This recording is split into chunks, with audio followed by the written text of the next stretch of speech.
Hello, everybody. Welcome to the March installment of our monthly webinar series. Today, we are going to be talking about the Oregon Building Performance Standard EUI Energy Use Intensity Target Tool.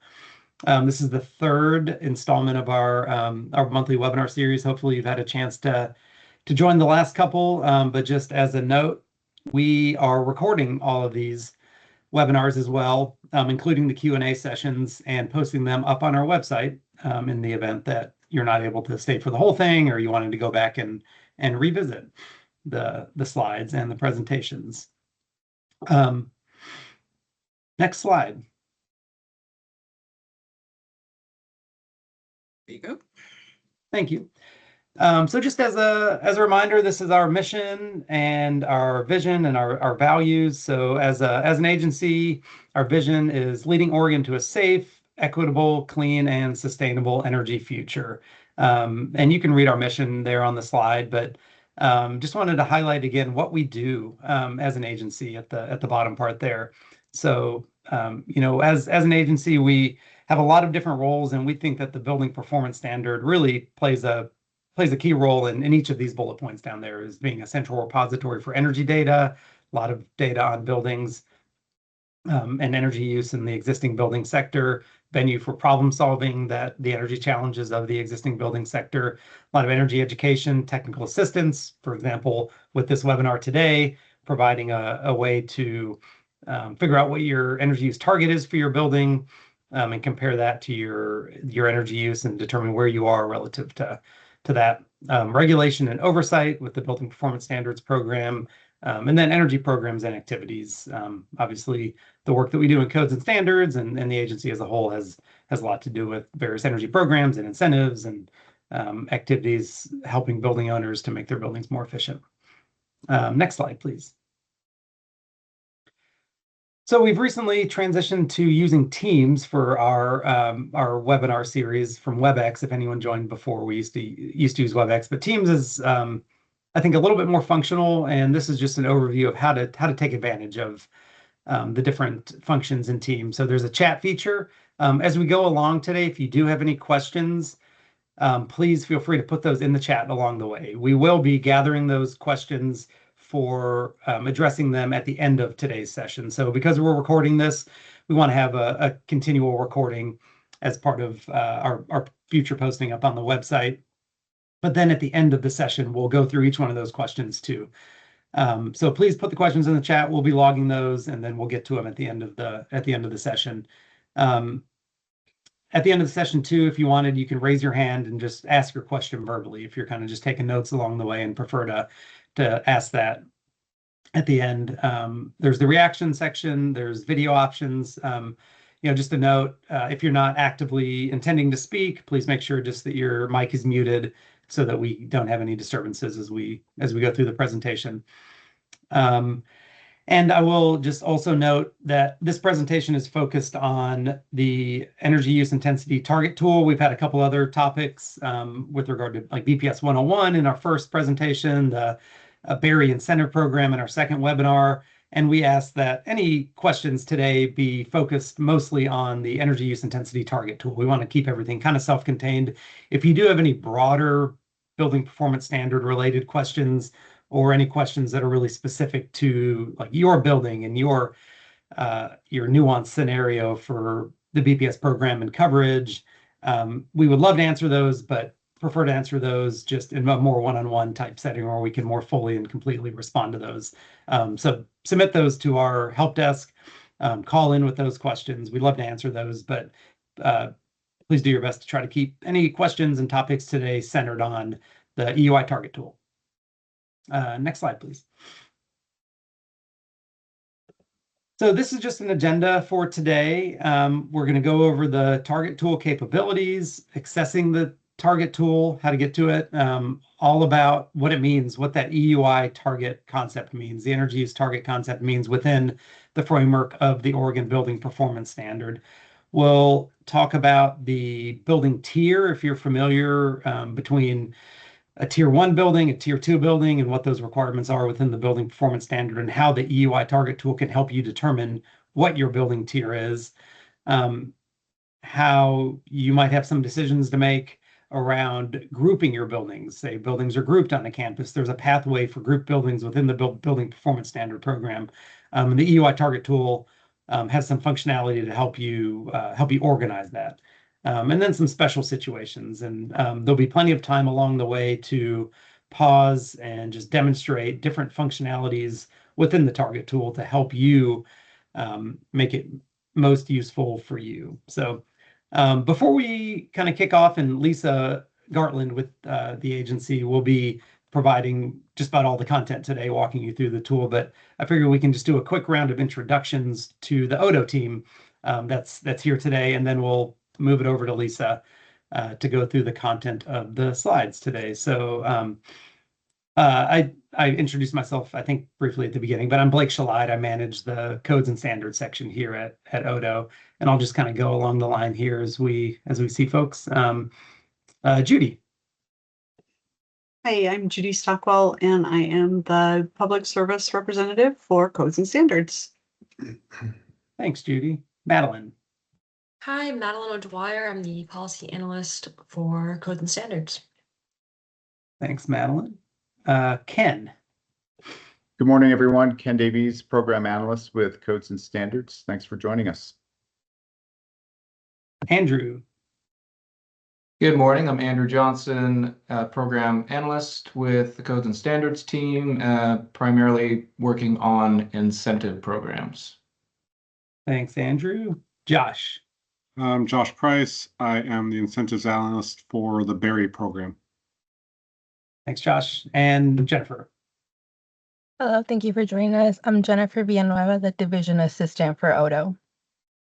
Great, thanks, Jennifer. And hopefully, as the folks on the call are kind of moving through and communicating with our agency, hopefully that's helpful to kind of put a name to a face, and hopefully you've had a chance to interact with all or at least one of the folks on our codes and standards team. And the other person on the team that hasn't introduced themselves yet is Lisa Gartland, who will be providing most of the content for today. So I'll turn it over to Lisa, let her introduce herself and move us along.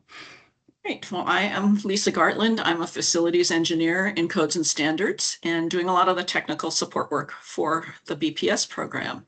And I'm really happy to be here with such a great team. You have no idea how nice it is to work with these people and how supportive we all are and how we all have our niches and expertise. So it's been great. At any rate, that is our agenda. Let us just get straight into it. Now, I want to this is just a one slide overview of the target tool capabilities. Obviously, it's called the EUI target tool, and it does find your energy use intensity target, but it can do a lot of other things as well.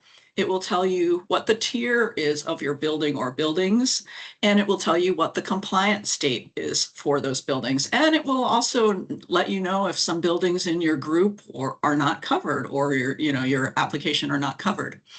It can handle a single building application or a set of grouped buildings.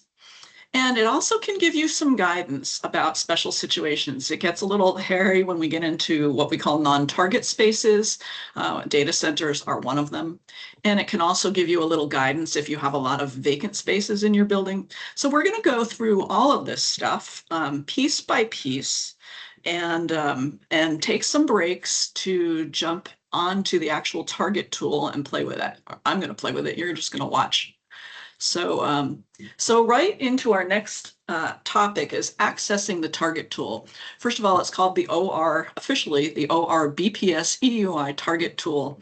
If you were to download this presentation, that would be a link right there to it. Or it's right on the right-hand column of the OR BPS main web page. There's all sorts of stuff in the right-hand column. I think it's down toward the bottom. You can just click on that. It'll open up or download depending how your computer works. So what is this target tool? It's just a spreadsheet based on Microsoft Excel. It's not it's just XLSX. It doesn't have any macros in it. So it's just a straight spreadsheet. And so let's get into this. So first of all, as I said, it's a downloadable spreadsheet. we're currently on version 5, and a lot of you probably only have like version 2 or 3, or I don't even, if I think 4 was only up there momentarily, so you probably never even saw that. But we've made various improvements, and I want to thank everybody, all the early adopters or people who are concerned with this program early have given us questions and given me a lot of input about, you know, how this target tool is working, what we need to clarify. And so I've updated it quite a bit for various things. And another big update we're making is to improve accessibility on the target tool. There are some new federal accessibility standards that are coming into play in April. And I've made some strides toward that. And thankfully, Blake is going to finish that up. So expect another version of the tool to come out to get back to that, to finish that part of it up. This latest version is not as forgiving as the earlier versions. The earlier versions, you could have mistakes, errors, weird stuff happening, and it usually would just calculate an overall EUI target for you. This one, not so much. So because what we found when people have been submitting this for the incentive programs is that they will have some mistakes in it and they didn't really realize it or do much about it. So now we're kind of pushing people to fix those problems. But we are here if you don't get something, so not to worry. Right now, it's a downloadable spreadsheet. If possible, we're going to try to put it on the portal for the program, which won't be opening up till July. So just wait. And I'm not sure when or if this tool will get up there, but it would be nice to have it all in one place, but we'll see. So once open, the tool has 2 tabs, one tab for instructions and definitions, and another where you put all your input in there and it does calculations. It gives you all the information you need. And I want to say it's fairly well protected, I think, except for the cells that are used for input, which I've color coded in yellow, which might not help everybody if you're colorblind. But except for that, the spreadsheet is protected. This is what the instructions and definitions tab looks like. So you'll have some information about the version and the date that this was posted. You'll have some definitions. There's some instructions that start below that top section.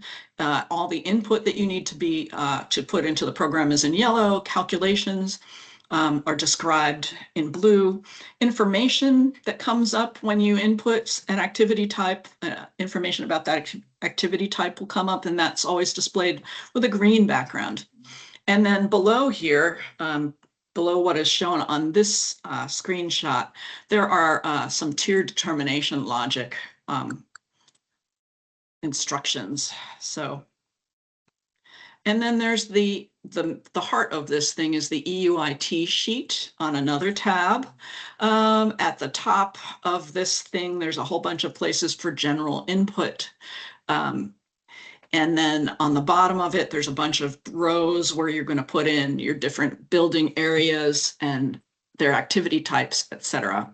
Once again, it's color coded if that helps you.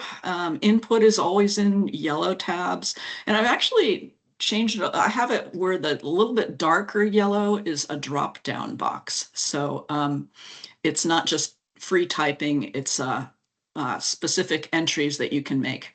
Calculations come out in the blue areas, and you can't adjust those. Anything gray, blue, or green, you can't type anything in there.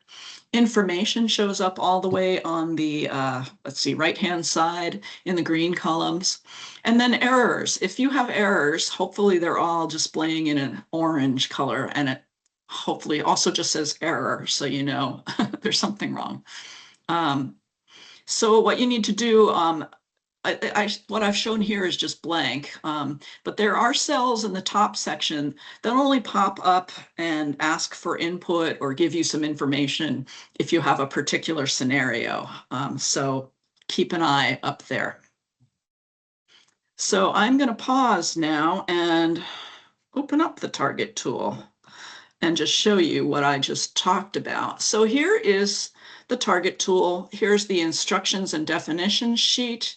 As I said, this tells you all about the version. There's some definitions way over here. Not every single definition, but the ones that pertain to the energy target. And there's some instructions about how to use the sheet, step-by-step input, a description of every calculated value, and then a pop-up about the information that you get for each activity type and what that means. There's 6 steps, a bunch of different things that are calculated. And then the tier determination logic down here, how we figure out, is your building tier 1, is it tier 2?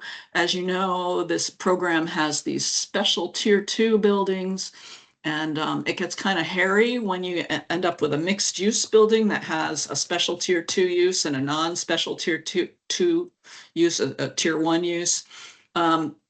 And this, we'll come back to this later, but be aware that this is here, and all of the step-by-step logic, you know, behind the tool is in here if you wanted to really understand this. You don't have to, you can just trust that the tool is doing it right, which we think it is. And you don't have to know any of that, but if you're an inquiring mind, that's where you need to go. So this is the EUI sheet.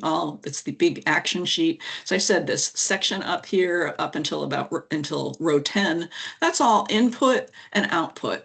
When your EUI target is calculated, it comes up in cell E4. Your tier and your category ends up in, what is that? G through J4, so it'll display there for you. A lot of information comes up in some of these cells. Some of these cells will open up and ask you for more info. But down here from rows 10, actually from 11, and it goes all the way down to 71, that should pretty much take care of any situation, I hope. We have places to put in your different building areas or different buildings, depending whether you're doing a single building or a grouped building. So I'm going to just start inputting stuff. I'm going to put myself in here as an energy professional. Now, you should know that this target tool is not designed for the average person. It is designed for a registered energy professional, someone who's been approved to work on our project as an energy professional. So it means they're either a QEM, qualified energy manager, or a QP, a qualified person. So I'm going to put myself in here as a QEM. It's one of these pop-up downloadable, or sorry, you know, pop-up boxes there. And then this is very important. And are we determining this for a single building or a set of grouped buildings? I'm going to select a single building. And for now, I'm just going to put that stuff in there. And I'm going to go right down here and I'm going to start entering my building areas.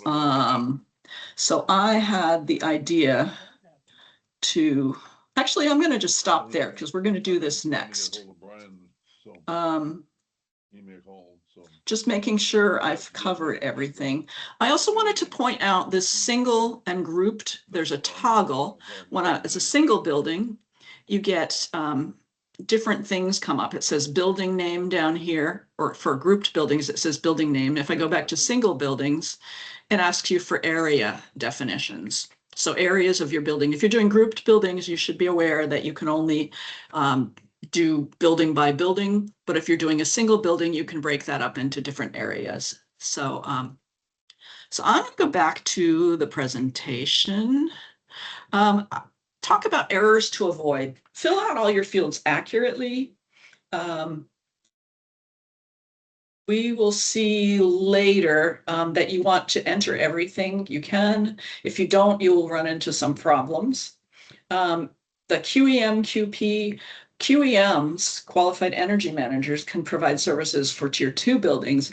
QP can provide services for tier 1 buildings. So if you're the wrong tier, or if you're the wrong type of professional and you end up with a different building, well, QPs can provide it for tier 1 and tier 2. But if you're not qualified enough to do a tier 1 building, it will flag it and you won't get an EUI. So anyway, this is for energy professionals. but I know that others use it just for information, etc. So if you leave that energy professional area blank, you can still use the tool. You don't have to put anything in there. But if you're submitting it for reporting, it will need to have that professional name and level of expertise in there. So the next section I wanted to talk about is all about EUI target. First of all, what is EUI and what is EUI target? How is it calculated? We have these base EUIs and operating factors. What are those? And how do we derive the overall EUIT for the building? I think it's really neat. I've seen other building performance standard programs, and they just have sort of a generalized EUI for, the type of building it is. Here, we allow you to customize it for your building. So I think that's kind of neat. So definitions of EUI and EUIT. First of all, energy use intensity. I'll just go right to the middle there. It's the energy use of the building divided by its gross floor area. So it's all the energy use in the building. It's not just electricity use, it's electricity, natural gas, whatever else you might have delivered to that building. And it's supposed to be the net energy use of the building. So if you have solar that never makes it out of the building, it's whatever comes into the building, whatever's delivered or via some pipeline or some wire or some truck. So it's your delivered energy.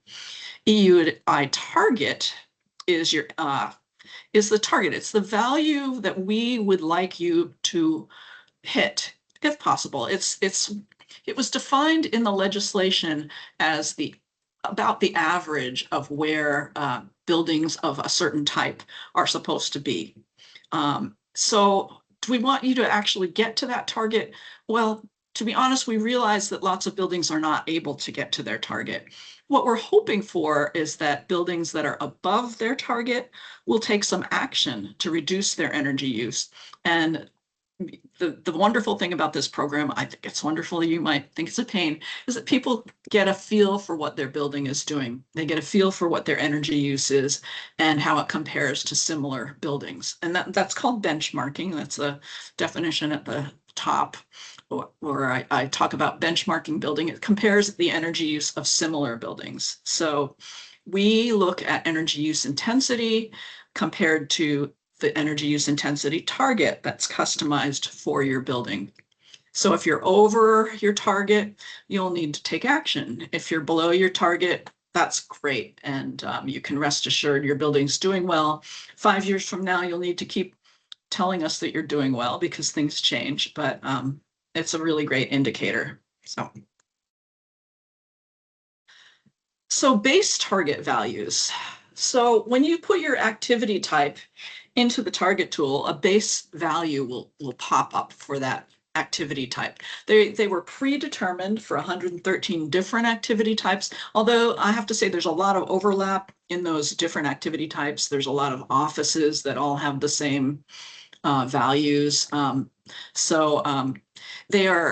They vary a little bit depending on the climate zone. As you know, Oregon has what we call climate zone 4C, which is those coastal areas, and 5B, which are the inland areas, which the inland obviously tends to be warmer, drier, colder, all of that.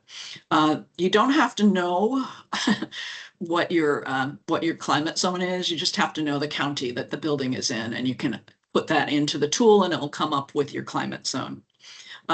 Because 5B is a little bit warmer, drier, colder, you'll see that the targets are a little bit higher for buildings in climate zone 5B on the inland portion of the state. Just to give you a little context, base EUIT ranges from a low of 23 or 29. It's in kBTU, which is a measure of energy per square foot, the area of your building, what we call the gross floor area of your building. So warehouses happen to have the lowest EUIT, what we expect the average warehouse would use.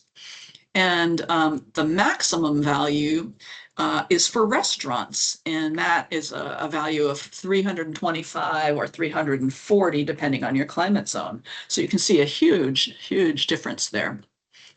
So that's your base energy target. Now, we don't just stop there. We look at something called an operating factor, and the operating factors are different for the different activity types. But they're based on your weekly operating hours. So for every activity type, there's 3 operating factors for weekly hours, ranging from either 0 to 40 hours a week, 51 to 167 hours a week, or 168 hours a week. As you know, 168 hours is assuming you have 24/7 operation. So, and we'll show some examples of what types of activities would warrant using that. Excuse me. Operating factors range for the 0 to 40 bin, they're from 0.5 to 1. They get bigger as you have more hours, which would make sense. For the middle bin, it's 0.8 to 1.7. And then you can go as high as 1.0 to 1.9 if you're a 24/7 operator. Now, 0.5 does not ever get multiplied by 23 to get, less than 10. I forget what the maximum, these operating factor and the activity type combine, to be whatever they are based on that thing. So you don't necessarily have 1.9 times 325 or 0.5 times 23. It doesn't range quite that broadly. So I hope that makes sense. But these things will pop up when you put your activity type in and your weekly hours in and your climate zone into the tool, and they will come up automatically for you. So how do we use these things? On each line, on each row in the target tool, you will enter an area name for a single building. It might be a building name for group buildings. And then you will tell us what your activity type is for that area or building. You'll put GFA, which stands for gross floor area in square feet. You'll put in your weekly hours. Don't get too worked up about this. Remember that there are bins 0 to 40, 41 to 167, and 168. So, you don't have to do massive calculations here. And then there's this extra little factor that we'll talk about in a bit, months per year. Usually the default value, it doesn't come up as a default, it's still blank, but you should almost all the time are going to be using 12 in there because it's constant, the same kind of activity all year long. So your EUI target, so those blue boxes, that pops up automatically. You can see on that top line, it's 53. The operating factor for 45 hours for that activity type is 0.8. Those two values get multiplied and we end up with a 42. You also see that little bit of information that says, oh, this is a tier 1 building, and that's based on that 50,000 square feet. So this is just one single building with just one activity type. If we were to have a building with multiple activity types, which I have a little example down here, you end up doing a weighted average of those. I want to point out that it's not just area weighting, but we can do some time weighting. That's what that months per year will get you. But in this example, I've got a building with a coffee shop, a fitness center, and an office. 5,000, 20,000, 25,000, still 50,000 square feet. Still a tier 1 building because none of those uses are special tier 2. We have hours for each of them. You see the EUIT popped up for each of them and the operating factor. On each row, you get EUIT times operating factor, gives you the area EUIT. So those area EUITs are then weighted. They're multiplied by the gross floor area and by the number of months, and then divided by the gross floor area in 12 months. And that's the overall building EUI target that you get up there. It's 108 in this example. Also tells us it's a tier 1 building between 35 and 90,000 square feet, and the compliance date is June 1st, 2020. So quite a ways off. So there's that. So we go back to the target tool. So let us put in some stuff. I'm going to put in an office, professional office like that. I'll just go, no, I'm going to go 100,000. Weekly hours, whoop, that's too many, sorry. Weekly hours of 72, 12 months a year. Okay, so what's going on here? I've got some things not happening. My EUIT is not showing up, but it's telling me to enter the county, and I didn't do that. So let's say this is a building in Marion County, so I can just start typing, and Marion comes up, and there I am, 4C. And that allowed my EUIT, a value of 50, to pop up. My operating factor of 1 pops up. That's an easy calculation right there. So that's all good, but it's telling me, it's not giving me my target. GFA check equals 100,000. What's the GFA check? It takes all of this stuff and it multiplies it out, and it makes sure that what you put in here matches what you put in as your total building GFA. Well, I did not put that in there. So if I do put it in there, my GFA checks, and that's all good. But it's still telling me I have an error. So who has spotted the error? It's up here. It is the QP. This is a tier 1 building. A QEM is not supposed to do this work for a tier 1 building. So there you go. I have accomplished this. I've got a single office building, 100,000 square feet with a target of 50. Very exciting. What else can we do here? I can change the county. Let's say, here's a county 5B. We went from 50 to 52. I can change the hours. What if this office building only operates 40 hours a week? My operating factor went down to 0.8. My overall, my area EUIT and my building EUIT went down to 42. Let's see, what else can I do? I can change the square footage. Let's drop this down to a 30,000 square foot building. I put that in there, it tells me it's wrong. Put it in here and I'm good. Now I'm a tier 2 building, right? The 30,000 square foot, it's below 35,000, above 20,000. So now I've dropped it into a tier 2 category. What if I had no idea what I was doing with this program and I thought I only had a 15,000? I only have a 15,000 square foot building. This is not covered. This is one of these things where you don't even have to tell us it's not covered. It's nice if you let us know. This is way smaller than 20,000 square feet, but it's not like you have to file an exemption for this building. So that's great. Let's go back up to 100,000 square feet. Actually, I'm going to make this 50,000 square feet, and I'm going to add some retail space. I'm going to call this a store, retail. Type that in. I'm going to just go with a plain old retail store. Nothing fancy. And I'm going to say there's 50,000 square feet of retail space, and that's 80 hours a week, 12 months per year. It's the EUITs aren't too different from each other. You can see the building area EUIT comes out to 46. It's combining the area EUITs for each of these spaces.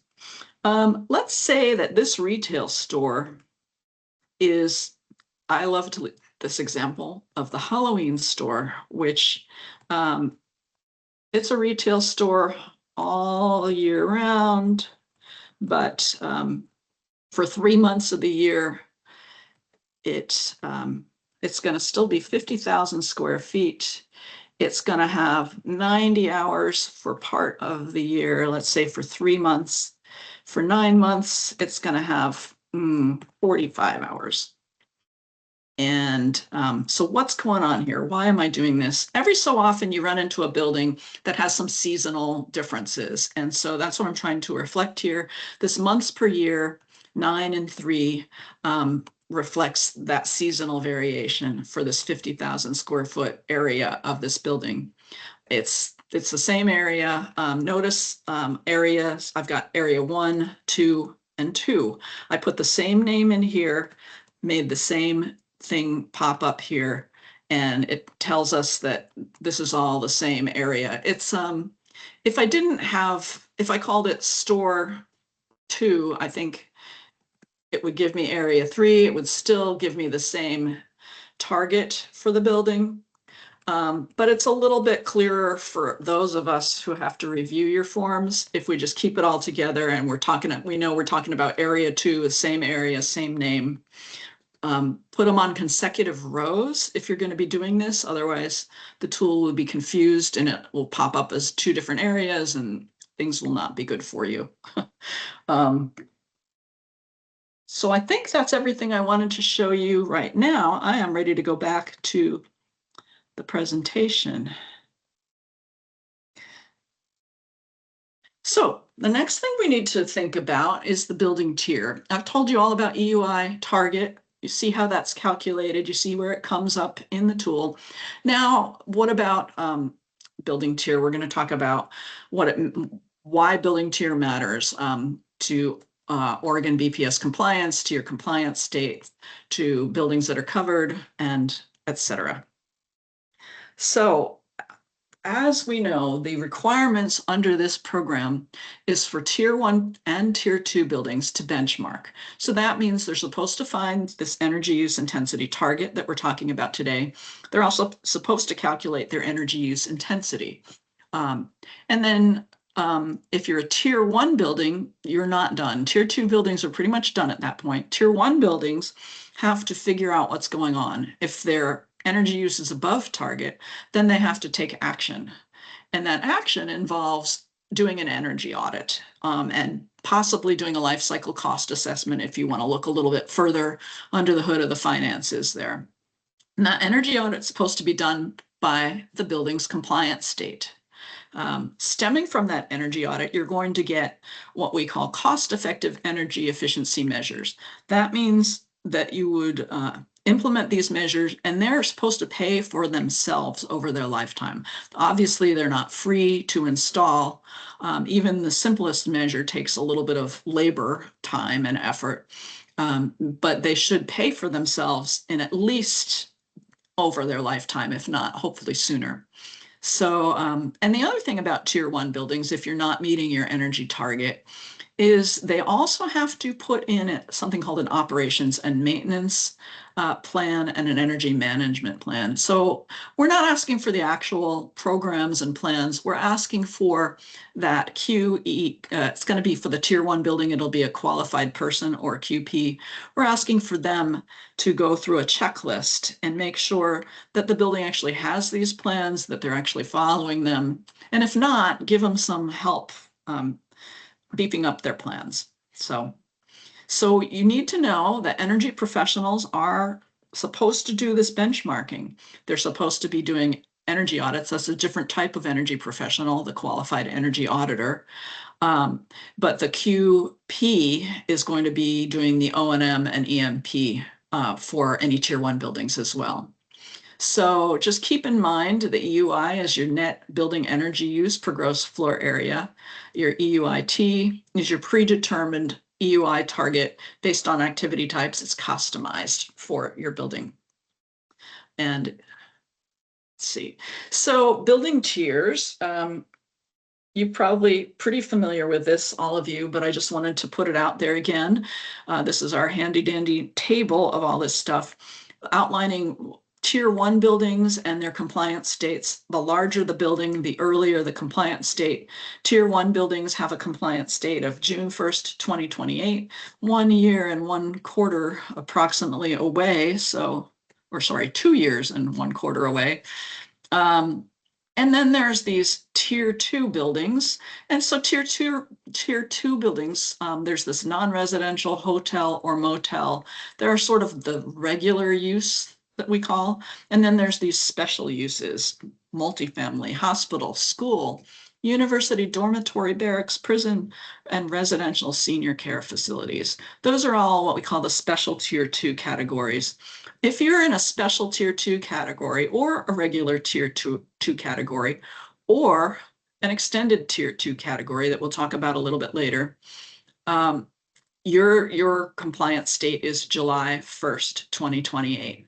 And all you have to do is benchmark. Tell us your energy use intensity, tell us your energy use intensity target, and then you're done. So this is important. It makes a big difference if you're tier 1 versus tier 2, obviously. So we also have this schematic that we show. It's a little bit of a simplistic schematic. I'm not going to go over it too much. It shows you the different tiers.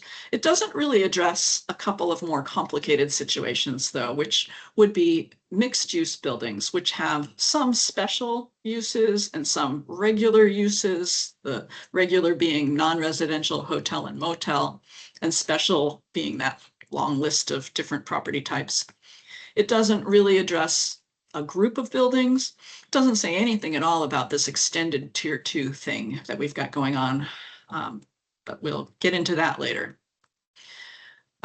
So just to be super clear, we have regular floor area and special floor area, and adding those both together gives you the overall building gross floor area. So once again, regular refers to any hotel, motel, and non-residential use, not including the parking garage area, but also not including any of the special floor areas. And the special gross floor area is that list of different types of uses. And remember, we always exclude parking garage area. So we have these complicated building tier definitions. And if you've been following along and part of our stakeholders group, you know we updated these last fall to be, because we felt like the original definitions were a little confusing. Anyway, we updated them. This is what they are. Feel free to become an expert on them or not. They're hardwired into this target tool. So you can just trust that we have them. Or if you're like super confused, hopefully this graph might help as well. This graph is pretty self-explanatory for most of this. If you have a building that's over with regular gross floor area, a mixed-use building with regular gross floor area of at least 20,000 square feet, then it's like if more than half of that building is a special tier 2 use, it gets to be a special tier 2 building. If less than half of it is, it gets to be either a regular tier 2 building or one of the tier 1 buildings. Gets a little bit hairy if your regular gross floor area is less than 20,000 square feet. So there's a little jog there, but not to worry, we've got it. It's a little confounding, so try not to think about it too much. That's not very helpful, I hope. But let's go on to the target tool again. I'm going to go back to the same tool I was using. Hold on. Why am I not showing it? Sorry. There we go.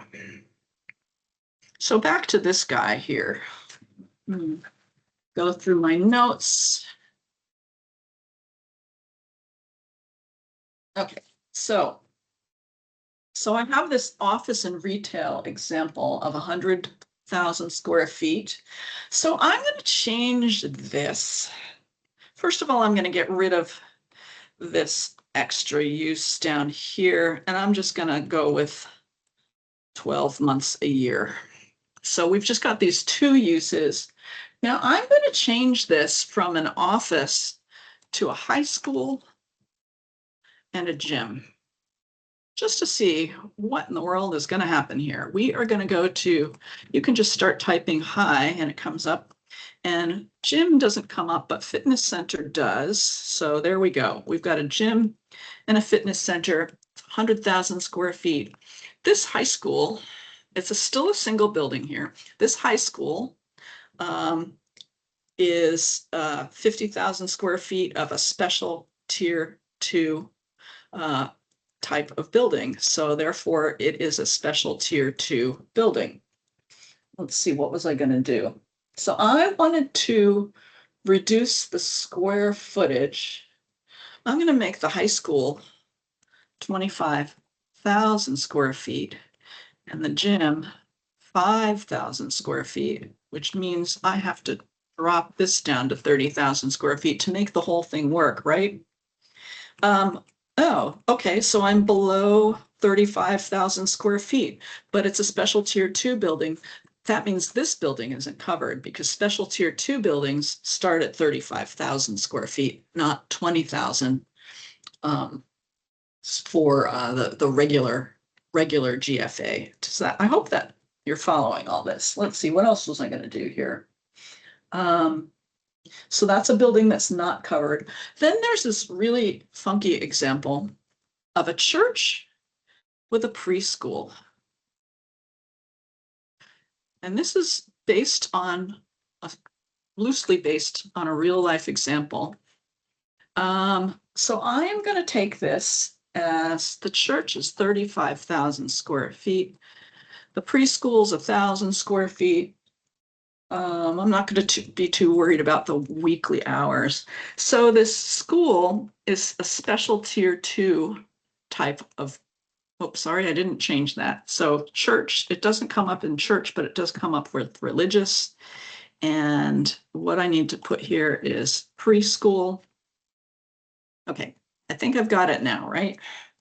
It all adds up, 35,000 plus 1,000. Got months per year. So I have got this 36,000 square foot building. Only 1,000 square feet of it are preschool. So it's a tier 1 building in this situation. But let's do some playing around. And it turns out that the church area was 25,000 square feet and the preschool area, let's see, was 11,000 square feet. Well, that drops us down into a tier 2 building because this preschool is a special tier 2 type of area and it drops us into this tier 2 category. I'm going to do one more thing, which is going to just blow your mind. Whoops, if I could type, that would be better. All right, so I've switched. Now the church is only 11,000 square feet. They have a massive preschool. And now this is a special tier 2 building.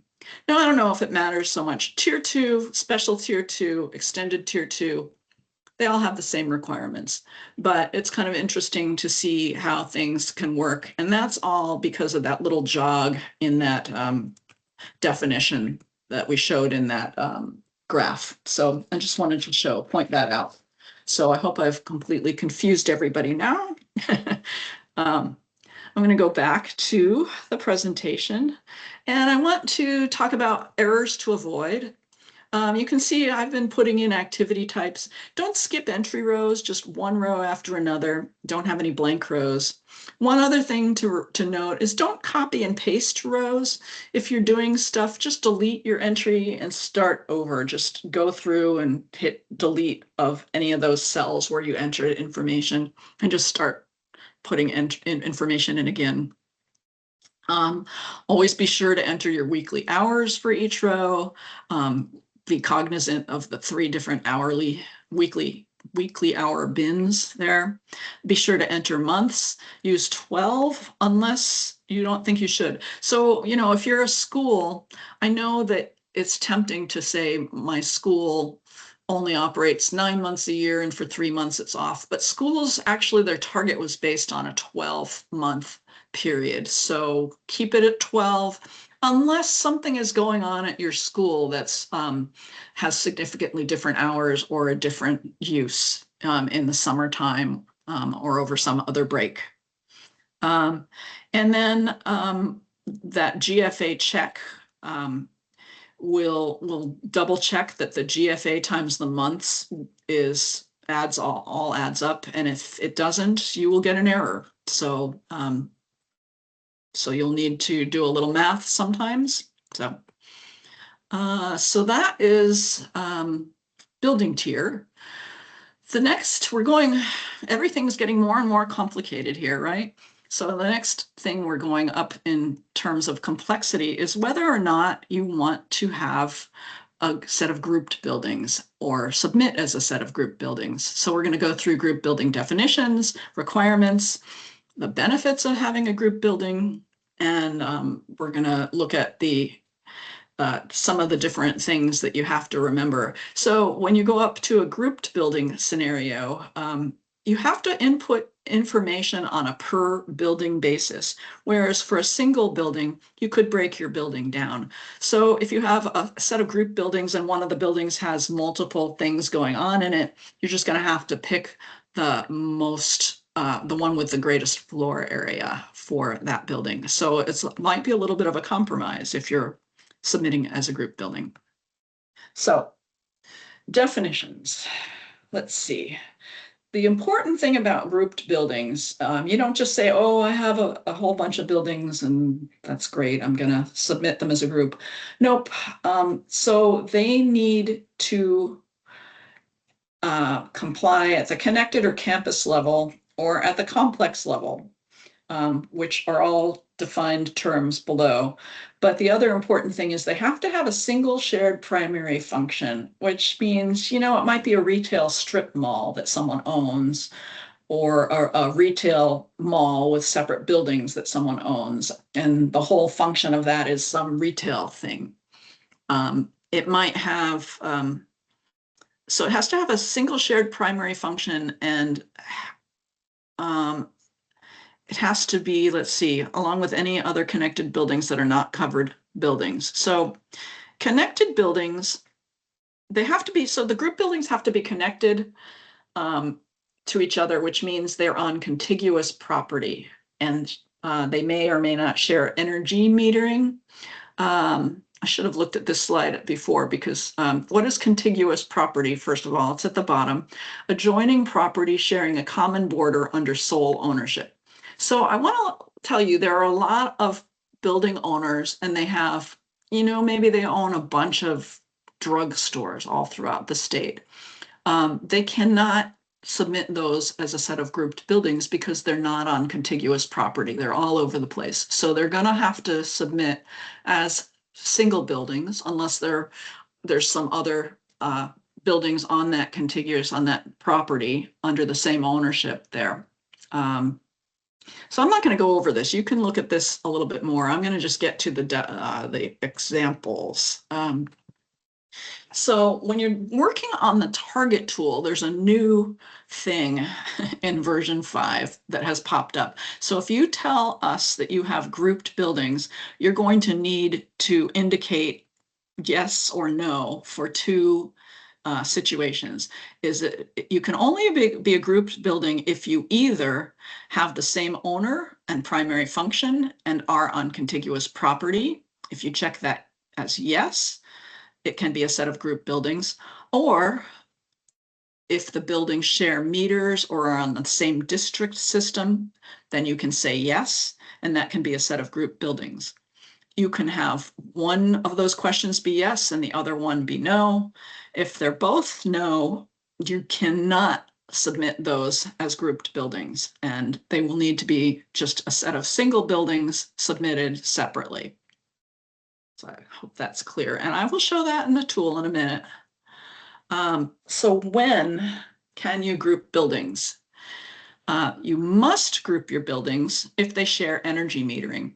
And note that you might share energy metering over buildings that have different ownership. They're almost always contiguous because it's rare to have energy meters stretch out over, very, very far distance. So they're usually next to each other, but two different owners might be in that building, and the whole building might be, or the whole set of buildings, the two buildings might have the same meter. You might also be sharing energy metering. There's a lot of what we would think of as single buildings that get split up as commercial condominiums or sometimes multifamily, residential condominiums. And so you might have just one building, but it's sort of a grouped building application there because the building shares energy metering and has different owners. So So that's the situation. If your buildings share energy metering, then you have to, by default, group them, because there's no other way to get an EUI to compare to an EUI target. So, but if you don't share energy metering, you might want to group anyway. If you have the same owner, if the buildings share the same primary function, and if they're on contiguous property, you may group your buildings if you want to. So why would you want to? One reason is to reduce paperwork. It might be a lot easier for you. It certainly could be easier for us as well when we're trying to review applications. So, we're good with that. If you want to get extended Tier 2 status for any Tier 1 buildings in groups with special Tier 2 buildings. So we'll go over that in an example on the sheet, but you can, if you have special Tier 2 buildings in a group, any Tier 1 buildings that are grouped in that will get bumped down to a Tier 2 status. As I said before, it doesn't matter if it's a regular Tier 2, special Tier 2, extended Tier 2, they will have the same compliance date of July 1st, 2028, and all they have to do is benchmark. So that's a really nice feature if you want to do that. Another reason you might want to group your buildings is sometimes your overall EUI target's a little bit too high. It's above your your EUI might be too high for one building, but low in another building. And if you group them together, you can get an overall EUI target that meets the whole, that EUI that meets the target. Does that make sense? So you might be able to group buildings and, get a little bit of a win there, not have to do energy audits, et cetera. So I think that's going to be a very common situation if you can get away with it. But there are some caveats there. We don't want multiple subsets of the same group of contiguous buildings with the same owner and same primary function. We want them all in a group. We don't want you to use any building in more than one application or one group. So you either apply as a single building or you apply with that building in a group, and that's it. It's done. That building is covered or, is complying with our standard. And the other thing to watch out for is if you end up with a building that's not covered, I don't want it in that group unless you have to bring it into the group because it's under some kind of shared metering thing. So if it's a not covered building and the buildings don't share metering, leave it out of the group. Make all of our lives easier. So let's go back to the target tool. Let's see, which one is this? Here we go. So I set up this target tool. I started out with this example of a 220,000 square foot. It's just a single building now. And I have a bunch of different uses in it, 4 different uses: hotel of 100,000 square feet, retail, 85,000, a bank, and a restaurant. It's just a single building. All of these uses add up to 220,000 square foot. It ends up being a Tier 1 building with the earliest compliance date because it's over 200,000 square feet. So it is what it is. So the next thing I want to do, let me make sure I'm getting this correct. So I'm going to change this up here from a single building to grouped buildings. And look at that, right next to here, these 2 little questions pop up and these 2 yellow boxes pop up, and you're going to need to answer these questions. They're blank now, so everything's still working. But once you answer these questions, things might not work. So let us take the situation where, let's see, let's just assume that these are individual buildings, but they're metered together. So we're going to say yes to the metering. We have to keep all of these buildings in the group because they're metered together. They may or may not have the same owner. I'll just say yes here, or and primary function. But I'll say yes. So what happened down here when I look at the individual buildings? So this one hotel building is still a tier 1. The retail store is still tier 1. The bank becomes a regular tier 2 building. And note that this restaurant isn't covered. If we weren't metering all these things together, we wouldn't even include this restaurant. But we're saying right now that they're metered together. So let's see, let's make sure I get this. So another way, this could also, I'm kind of making the assumption right now that these were individual buildings, but they might also be commercial condominiums in a single building, in which case you would still be choosing the grouped buildings scenario, but maybe they're not metered. Well, you can't do it because they would have different owners. So if it was a set of commercial condos, they wouldn't have the same owner. So that would be a no, and this would be a yes. Does that make sense? So they would still, they're metered together. They have different owners, but we've only got one big building meter, and there are different owners in different parts of the building doing different things. So it's still the same thing, tier 1, regular tier 2, not covered, but the restaurant's stuck in the mix because of this combined metering. Let's see. So then there's that, let's see, I'm just making sure I'm getting all of this.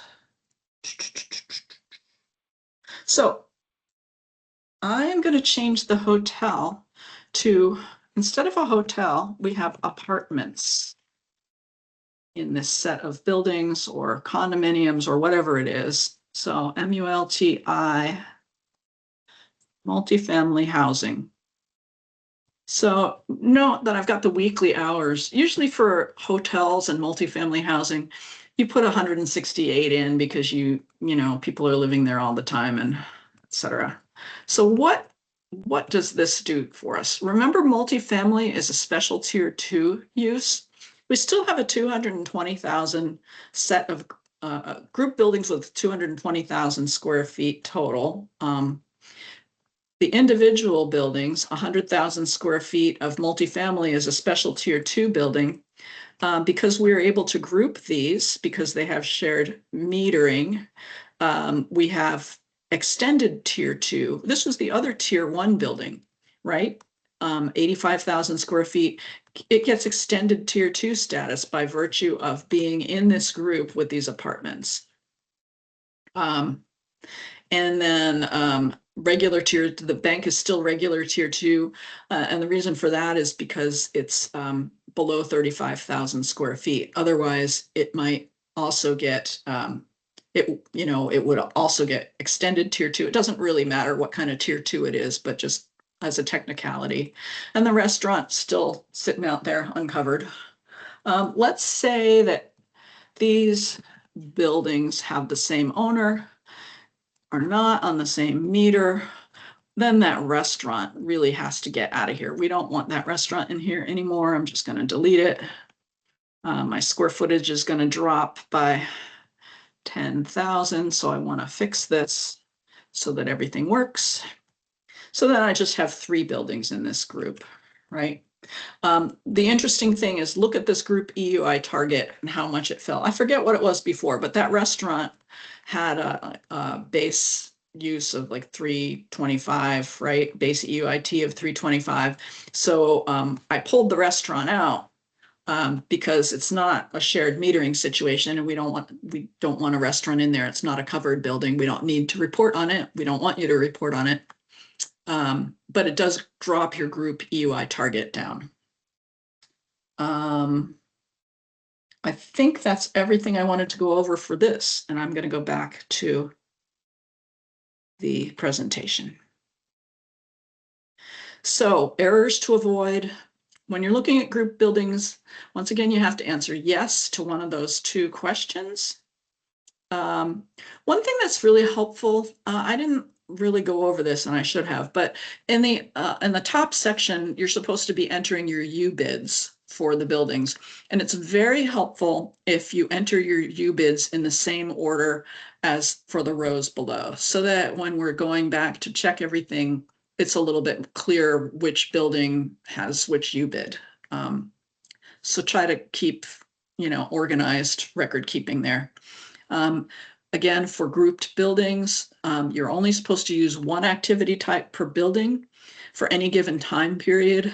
Theoretically, you could probably throw in a couple different time periods and maybe get away with something, but I don't know. We might be a little harsh on that. So, unless there's some really good reason for it, we may not go for that. Same as before, don't skip any rows. Enter all the information in each row. Make sure the GFA adds up, and you have to make sure because this program won't work anymore without it all matching and adding up.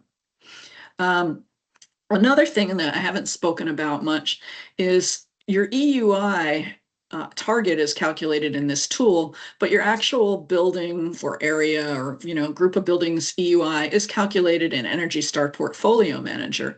And we would really be very, very helpful if things match up in there. If the square footage in Energy Star Portfolio Manager matches the square footage that goes into the tool, if the names of areas or buildings match up, make sure the UBIDs are right. Just for record keeping, again, organization, so that when we have to review this or when you have to come back and look at it, we know what's going on. So just good practice to make sure you're keeping it all straight. So how are we doing for time? Okay, been about an hour. I'm going to go into special situations now. We have this is probably the most complicated thing we have to talk about today. Non-target areas. Data centers are a type of non-target area, and then also vacant areas. So let's dive in.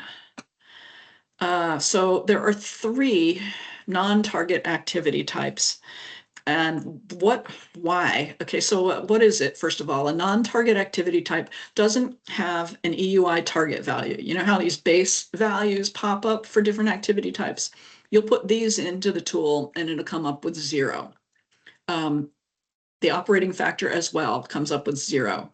The reason they don't have targets is because we did not have information. We really had a very severe lack of information about these types of buildings. But they also potentially could use a huge amount of energy, and they're important buildings, so we didn't want to leave them out. So, of course, the big hot topic these days, of course, is the data center building. That's one of the non-target buildings. And, data centers, energy use can vary tremendously, and there's different types of data centers, and their energy use also varies tremendously. The other type are basically what we call utility buildings, so some kind of energy power station or other utility building on a campus of buildings. Often it would be like the mechanical building, the building that houses your chiller and central systems.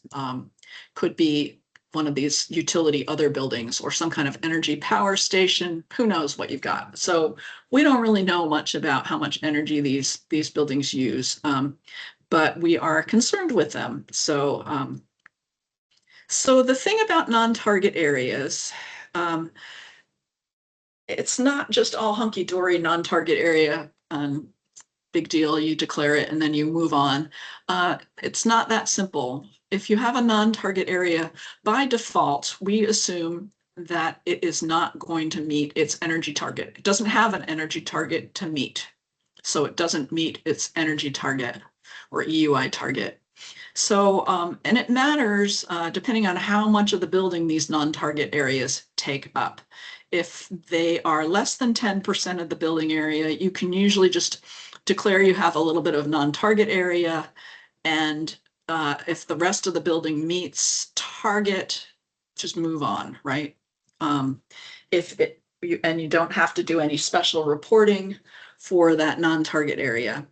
If it's over 50% of the building area, the whole building becomes a non-target building, and you have to go for an energy audit. So the next slide goes a little bit more in depth. So it gets a little more complicated even than what I just said. So it matters whether or not your non-target area is metered separately, which means it either has its own complete meter or it's sub-metered in some way. So if it's not metered separately, and it's less than 50% of the building area, then the whole building is going to have to try to meet whatever the target area EUI target becomes. And the entire building will have to have an energy audit. So being metered or not being metered makes a difference as to whether or not you have to audit the entire building. If it's 10 to 50% of the building GFA and the non-target area, if the non-target area is between 10 and 50% of the total GFA, then you only have to audit that. You definitely have to audit the non-target area. You might have to not audit the target area if that part of the building doesn't meet EUI target. I'm not sure if I'm being very clear, but hopefully you can read this table better than I can. But basically, so what we have is reporting, two different things. You either have to report or do an energy audit, or sometimes both. So what are the reporting requirements for these different things? It matters how much area is non-target, and it matters whether or not the non-target area has its own metering. So that's what this whole page goes into.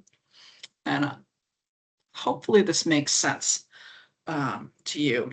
If the non-target area is more than 50% of the building, you have to report on the entire building, and you have to have an energy audit of the entire building. But if you're less than 50% of the building, it gets a little squishy. So that's for single buildings. And then I have the same set of tables here for grouped buildings. And really all I do is I take wherever I said target area. Now I talk about the target buildings or non-target buildings, or an area versus a group. But this just steps it up to be completely clear about non-target areas and grouped buildings and what their requirements are for reporting and for energy auditing based on whether or not that non-target building is metered. Okay, so one type of non-target building is a data center. And this, there's a whole bunch of places that call themselves data centers that might not be a data center under the definition that we're using for this program. And before I even talk about that, I want to talk about the energy codes and standards for Oregon in general for commercial buildings. There's OEESC, which is Oregon Energy Efficiency Specialty Code or something like that. That has a definition of a data center for new construction buildings. And that has this, it's supposed to have a minimum ITE, the information technology equipment load, which is the amount of power it draws fairly constantly throughout the year, should be at least 100 kilowatts. And it also has this energy density thing of 20 watts per square foot, which I want to point out comes out to about 600 kBTU per square foot.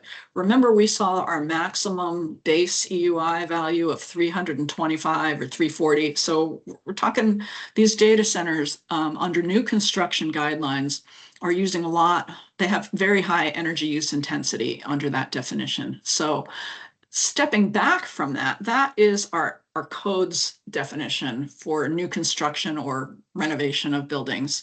For buildings that are just sitting out with a data center or what you think is a data center, if you want to tell us that you have a data center in that building, we need to have some verification that its constant power load is at least 75 kilowatts.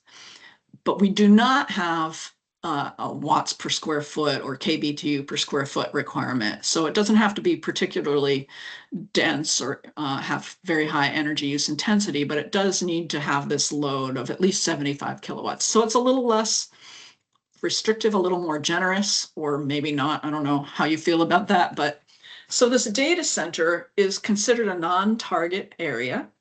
So if you put a data center in, you'll get 0 EUI, and all these non-target rules apply.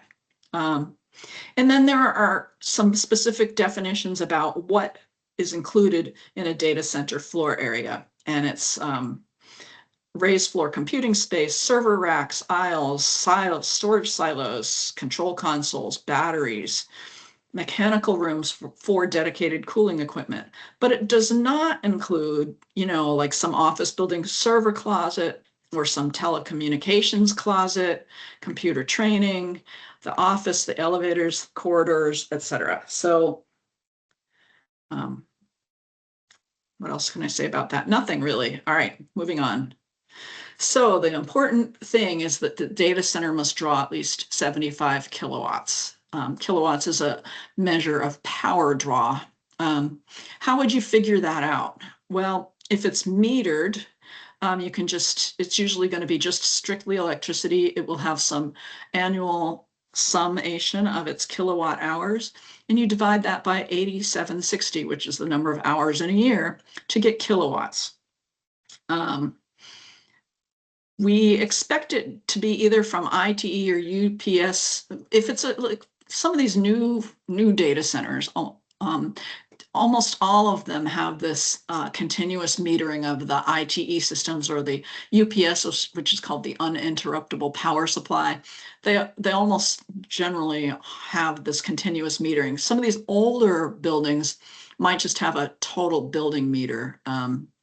But if you have that continuous metering, you can just go straight from that value and divide by 8760. If maybe for some reason you don't quite get up to 75, but you have some dedicated cooling or lighting systems that happen to be metered for that, you can add that in, but they need to be metered. Otherwise, we would allow you to do some engineering calculations to estimate that load. Either like if say you have just one building meter, you could take that building, multiply the EUI of the building by the floor area of the data center and come up with the kilowatts. Anyway, most of these QEMs, QPs are the ones doing this work, so I think you all know what I'm talking about. But if you can't reach that 75 kilowatts, and there's a question now on the target tool asking you whether or not you meet that, you can't use that activity type. And we don't just want you to say, oh yeah, it's a data center, we have more than 75 kilowatts. We're going to be verifying that in your Energy Star Portfolio Manager submissions as well. So we are going to be looking over your shoulder on this stuff. And I will get into the target tool in a minute and show you all of this stuff, but I just want to go over the vacant area thing. So I did stick this isn't even in the tables for the standard or anything, but I did stick a little extra building activity type called V for vacant. So a vacant area isn't just a part of the building that has no tenants or isn't being used or is empty. It's supposed to not have any heating or cooling going on. Sometimes you will have that maybe on an inner floor of the building, it's not leased, but it's getting warmed and cooled enough from the floors around it or whatever. So you might just completely have it turned off. If you don't have it turned off, if you still have some heating or cooling in that space, we don't really want you to use this vacant activity type. What we would prefer is that you put in whatever the previous occupancy was doing in that space. So use that activity type. So we will be looking at those a little bit carefully, but that will come up with zero EUIT and zero operating factor. So this is where we go back to, let's see, here we go. I set up this little single building. I'm a QP, so I can do anything, right? So I have all the different types of spaces. I set up 100,000 square foot building, completely fictitious, with an energy power station, with a data center, with some other utility type, and with a vacant space, all each 25,000 square feet, just to show you that, yes, indeed, the EUIT and the operating factor is zero, and it's all zero, etc. So the interesting thing is that I put in any kind of non-target space and I get this question: is this non-target area metered separately? First of all, does one other thing. It calculates what percentage of the building is non-target. And here I've got 3 of the 4 uses. Vacant isn't a non-target area, but the others are. So 75% of my building is non-target. So I'm over 50%. And therefore, the building is considered a non-target building. And it's supposed to proceed as though it doesn't meet target. EUI is greater than EUI target. And it is going to need to do the energy audit, et cetera, right? I also have this little question, is it metered separately or not? Well, if it's over 50%, doesn't really matter. So I could say yes, I could say no, doesn't really matter. My KW for the data center, because we put a data center in there, you're going to need to enter your KW of your data center. And it's, as I said, it should be verifiable. If it's continuously metered, what I would like to see, and I need to add some information, is maybe to put a comment in here. It's from an ITE meter, right? You could put that in there, or maybe you could say from area times EUI of entire building. So you would maybe multiply your data center area times EUI of building, and you would get, you know, as long as you're above 75, I don't need to know exactly, as long as we can verify that you think, you know, a reasonable engineering estimate shows that you're at least at 75 kilowatts. I think that's good, but it's nice to put a little comment in here, and then you might want to go back and make sure your ESPM shows the same thing. Energy Star Portfolio Manager input shows this somewhere. What else do I want to say? If you want to make a more complicated engineering estimate, I'm open to that. Might not fit in this comment box, and you might need to put it somewhere else. Give us a heads up about it when you make your submission. So what's the next thing I want to do here? Let's see. Talked about data centers. Okay, so I'm going to get rid of these 2 lines below of vacant and utility other. And I'm going to change utility here to some kind of office space. So I now have a 50,000 square foot office space. Half of it is a data center, and we're going to assume it has at least 75 kilowatts, and half of it is an office. Some buildings have a little bit of area like that. So right now, I could make it even more definitive. Really just has to be half or above, but let's just say 60%. So we're definitely above 50%. So this ends up being a non-target building. And as I said, if it's more than 50% non-target area, which the data center is, doesn't matter if I say yes or no for separate metering, still a non-target building. But what if my office area is 30,000 square feet and my data center is 20,000 square feet? Then my non-target area is 40%. I have fallen into the 10 to 50% range of non-target area. And I get this little message here. It says non-target areas are not metered separately, so entire building must meet target area EUIT. Oh, that's harsh, right? So, you know, even though you have put your some estimate of your data center energy use here, if you don't have some separate metering for that data center, and that separate metering should include HVAC and lighting as well as just as the ITE systems. If you don't have separate metering for that part of the building, then you have to say no, it's not metered separately. But what if you do? What if you have a dedicated cooling system? Say you have a crack unit sitting right in your data center, or a bunch of them, and it's all IT systems, HVAC systems, all separately metering. Well, that's kind of nice. So you can say it's metered separately. Then you get this message saying non-target areas that are metered separately must report EUI separately. So that means when you come to reporting on Form C, which is your energy use intensity, you will be reporting the energy use intensity of the target area and of the non-target area of this building. What if it's much smaller than that? What if it's, let's see, 45,000? What if, but it's still a data center, it still uses a lot of power, but it's just a tiny little area that's really packed full of stuff. So now it's just 10% of the building. Actually, that might just be a little too high. So let's make this 46 and 4,000. So now I'm below 10%. I'm now at 8% of the building. So I get a little message here telling me that the non-target area is less than 10%.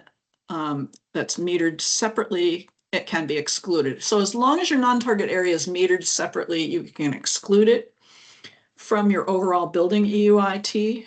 If it's not metered separately, then you're going to have to meet this EUI. And I have weekly hours of 168 here, but that's not very reasonable. 60 is more like it. So you might have to meet this target of 52. So that's pretty harsh, huh?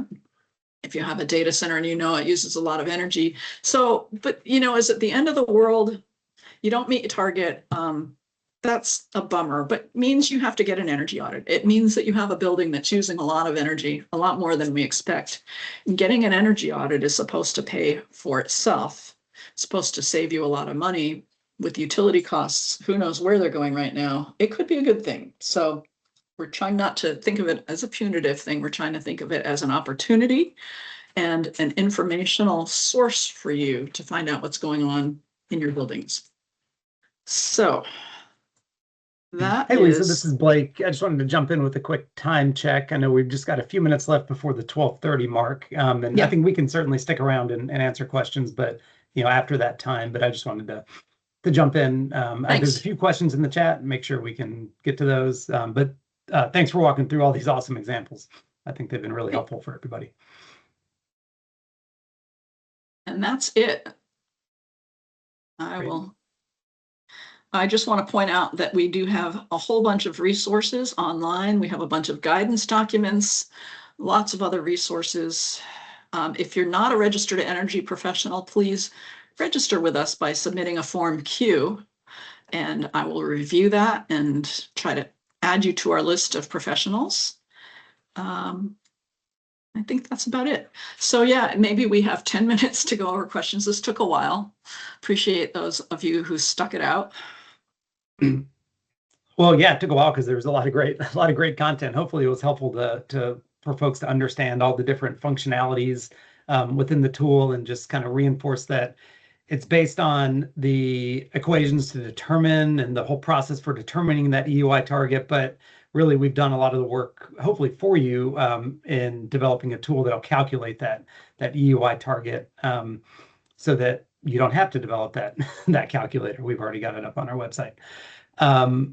So there are just a few questions in the chat, and I think there's 5 or so that I can kind of walk through. Lisa, I think most of them are going to be for you.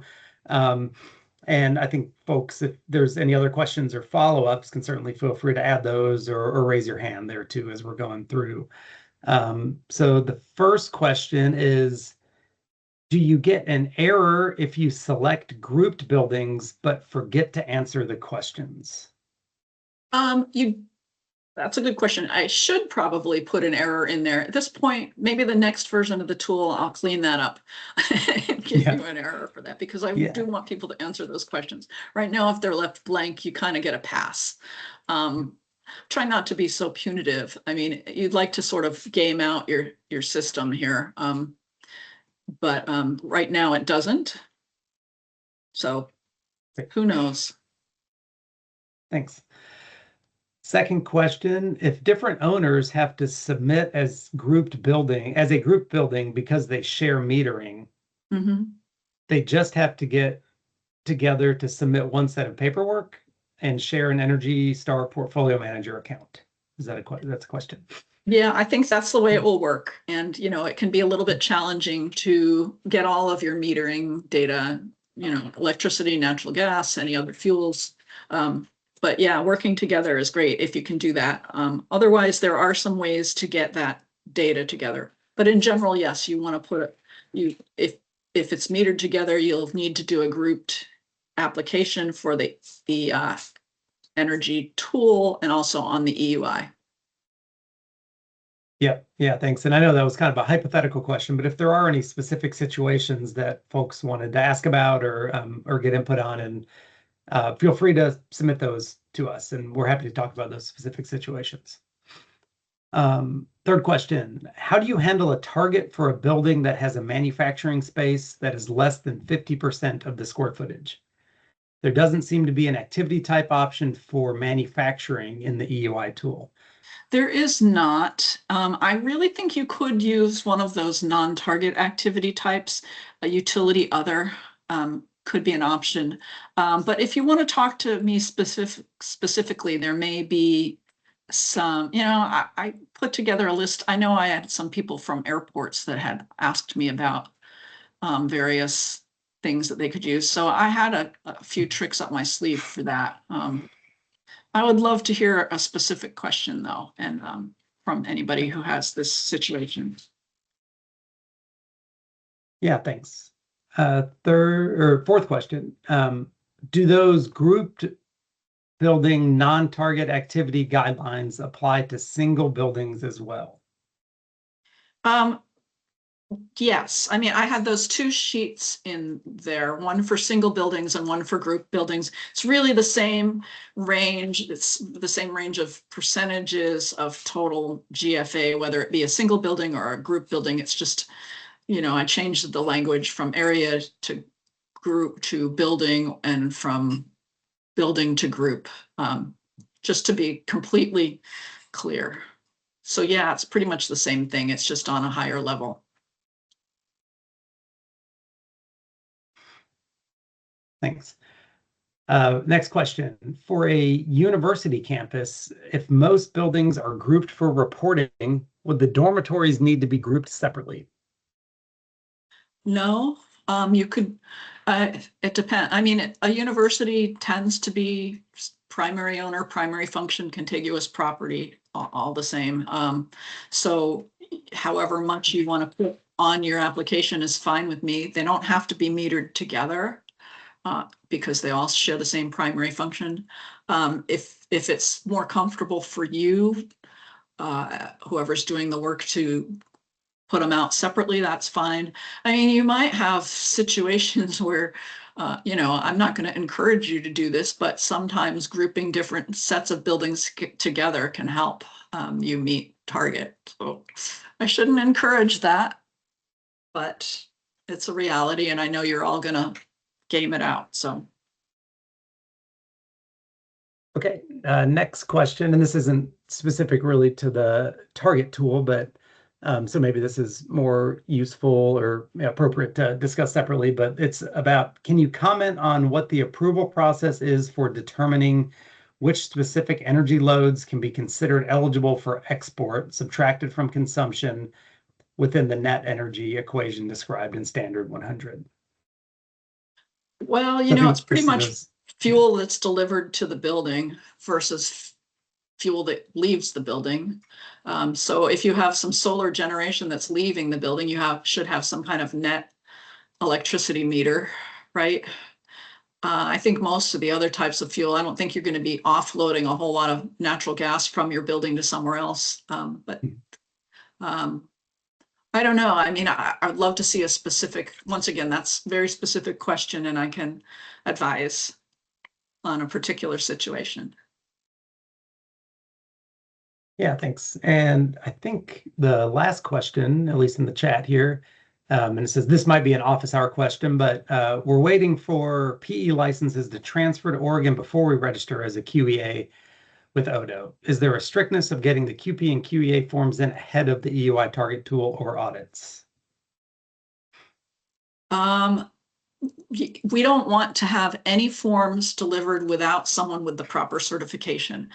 So if you do not have the proper certification by the time that form gets submitted, if you're the professional on call there, it doesn't come through you. So you'll need to find someone else. So you have to be certified through us first before you submit any forms with your name on them. And I think when we end up with the portal, we'll have it where the building owner will tag you as that energy professional for, either the QEM, QP, or the QEA, which is the qualified energy auditor. Those roles should hopefully get designated by the building owner. So it's not just some random person submitting it. We have to know who they're supposed to be. Yeah, thanks. So I think the process there, right, the timeline would be get your Oregon certifications first, submit the Form Q to get listed, and then you can do work to help building owners comply with the Oregon BPS. Yeah. Okay. But you can be doing Okay. stuff concurrently though, as well. If you think you're going to get your paperwork in on time to submit, you can certainly do some of the background work, gathering all the other stuff together and getting it ready. Yeah, thanks. Okay, I don't see any other questions or hands raised. I think we can hang on for just another minute or two in case any other burning questions do come up. But otherwise, thanks a lot, Lisa, for walking through a really helpful presentation and a bunch of different scenarios. And we hope that the EUI target tool becomes a useful resource for you as you embark on the BPS journey. Please let us know as you're using it if there are any questions that you have or any issues that you run into. As Lisa mentioned, we've issued a couple versions of it so far. I imagine we'll be updating it again in the future too. So thanks everyone for joining. Enjoy your Friday and your weekend. Take care.